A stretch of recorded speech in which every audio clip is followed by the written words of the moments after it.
The only female that ever made me feel the feeling of love was Aaliyah Miriam Sedain Gandino.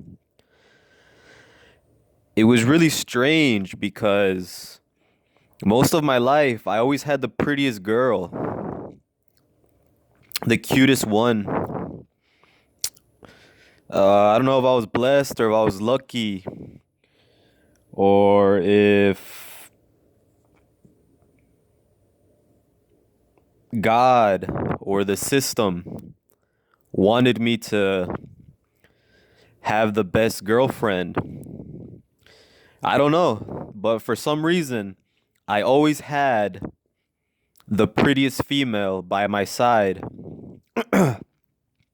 Whether it was with my cousins when I was younger, I would always hang out with the prettiest female, or the prettiest female would hang out with me, or the family friends, like at parties, like at birthday parties or family gatherings. The prettiest girl would always come to me, or I would go to the prettiest girl. But mostly, usually, it was the prettiest girl coming to me. And when I went to school, I ended up having my first and only girlfriend in second grade. Her name started with a K. We'll call her K. K was really, really shy, or I don't know what it was, but I remember that I noticed her and I thought she was really pretty. And obviously, like every guy or every boy or every male, I thought I didn't have a chance. I thought she was too good for me. I thought she would end up with the most popular guy or the most popular male, or she would stay by herself. So in second grade, I ended up getting one or two friends. I was a new kid. I believe it was Pine Street Elementary School in Conyers, Georgia. When I got one or two friends, we would just draw Dragon Ball Z characters and we would try to draw other characters as well, but Dragon Ball Z was like the main cartoon, or it was the main topic in second grade. And I remember one friend was named, I believe, Tyler. He was Caucasian. I believe the other friend, the second friend, was named Daniel. I'm not sure. I think he was Daniel. He was African American. And after a while of getting to know Daniel and Tyler or Taylor or whoever he was or whatever his name was, they end up asking me, which female do I like? Which girl do I like? And obviously, I liked the prettiest girl. It was Kay. I didn't know any better. I was superficial. I said Kay was my favorite female or my favorite girl. And I remember we were in the cafeteria eating lunch, and they end up telling Kay that I like her. They tell her, everybody talks about it, everybody says it, everybody tells her, oh, Juan likes you, he thinks you're pretty. And it spread like wildfire. All I needed was one person to tell her that I liked her. And then after that, everybody got in on the gossip. Everybody started talking about it. Everybody went wild. And then next thing I know, fast, it was instant. I got the news. Somebody came back and told me, I think it was Tyler or Taylor. He told me, hey, Juan, Kay likes you back. She wants to know if she can be your girlfriend. And I remember I told the messenger, yes, she can. Quick, instantly, just fast. And that's how I got my first girlfriend, my first and only girlfriend. And I remember she was the prettiest. I even made sure. I told all my friends, find out if she's the prettiest girl in second grade. Not just in my class, but in the whole second grade. And everybody went around and they tried to find out if she was the prettiest one, like I thought she was. And then I end up getting very popular. Everybody knows me, even though I just have one or two friends, just because of Kay being my girlfriend. And eventually, when we were in recess, a lot of girls came to me and they told me that they liked me. A lot of girls. I don't know if it was Kay's fault or it was society's fault. I don't know who was to blame, but but I end up getting a lot of messages from a lot of girls that told me that they liked me too. And I guess they were trying to steal me from Kay, or they were trying to reward me for being her boyfriend. I don't know. But a lot of females, a lot of girls told me that they liked me as well. You can just imagine a line of girls getting in order, or a group of girls coming to me in recess and telling me, hey, Juan, I like you too.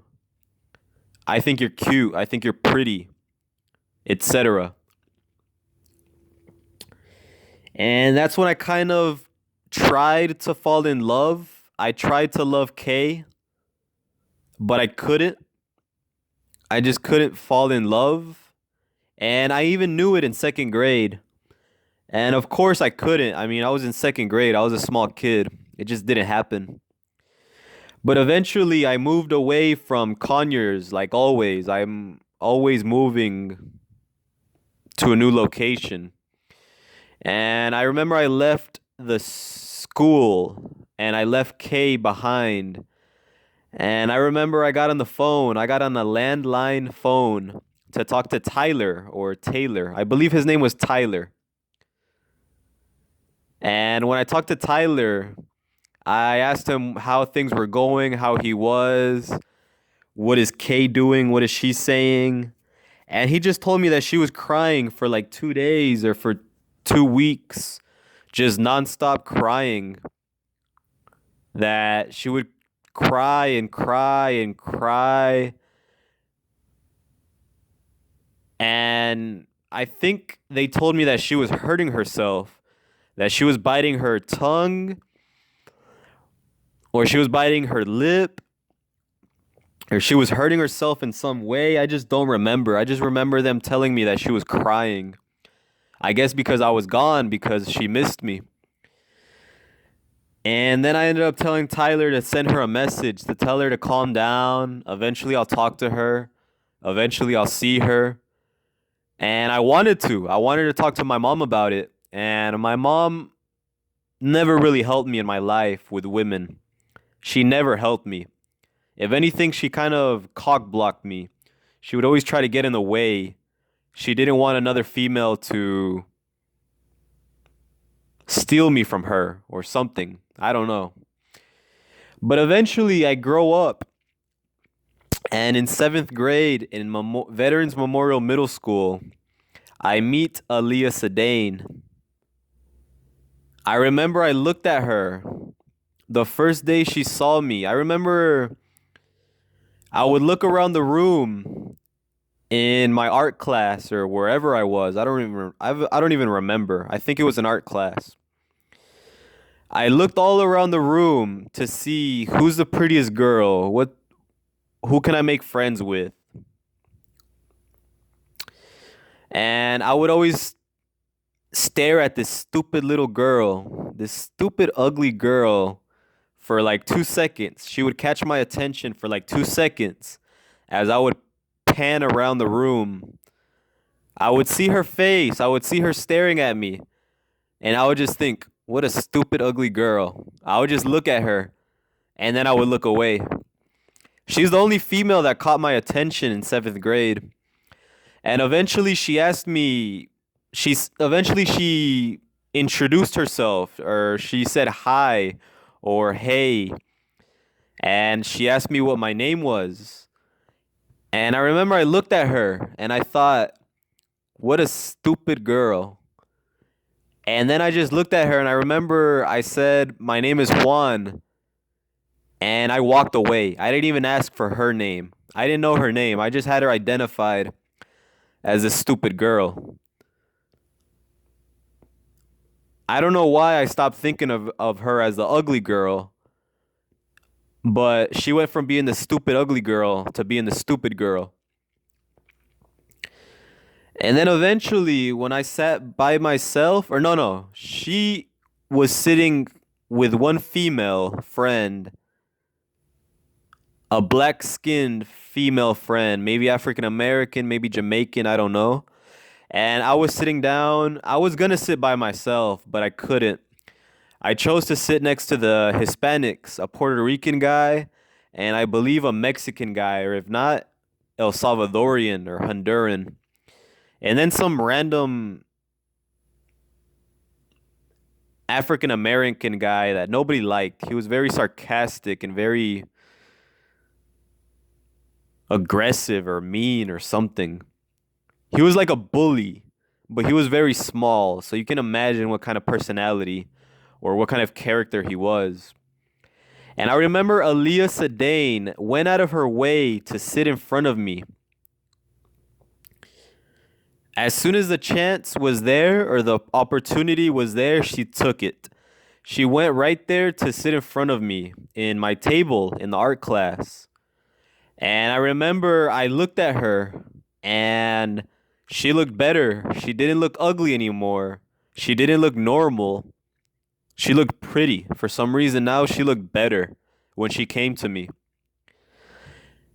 And that's when we started talking. That's when I got to know her name. That's when I actually wanted to know her name. That's when I stopped thinking about her as just a stupid girl. Then I started seeing her as Aaliyah.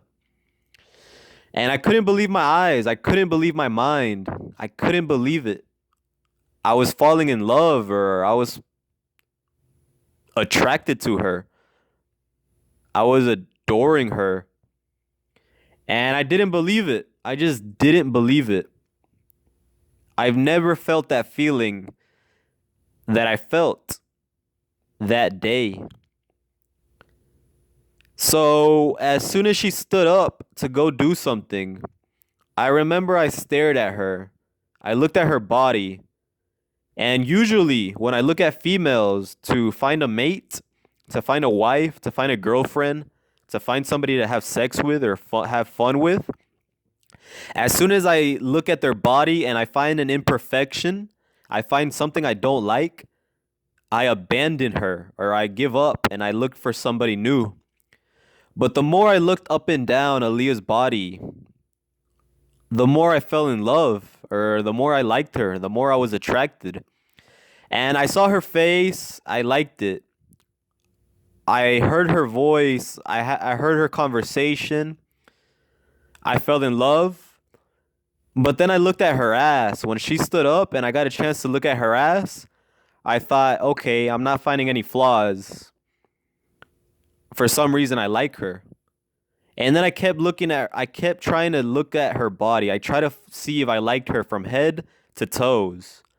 And as soon as I saw her legs, and as soon as I saw her feet, as soon as I saw her in shoes or in flats, that's when I really thought, wow, I like her whole body. I like her personality.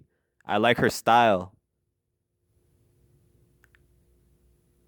That's when I fell in love. That's when I knew she was the one that I wanted, the one that I thought I needed. But this was in seventh grade.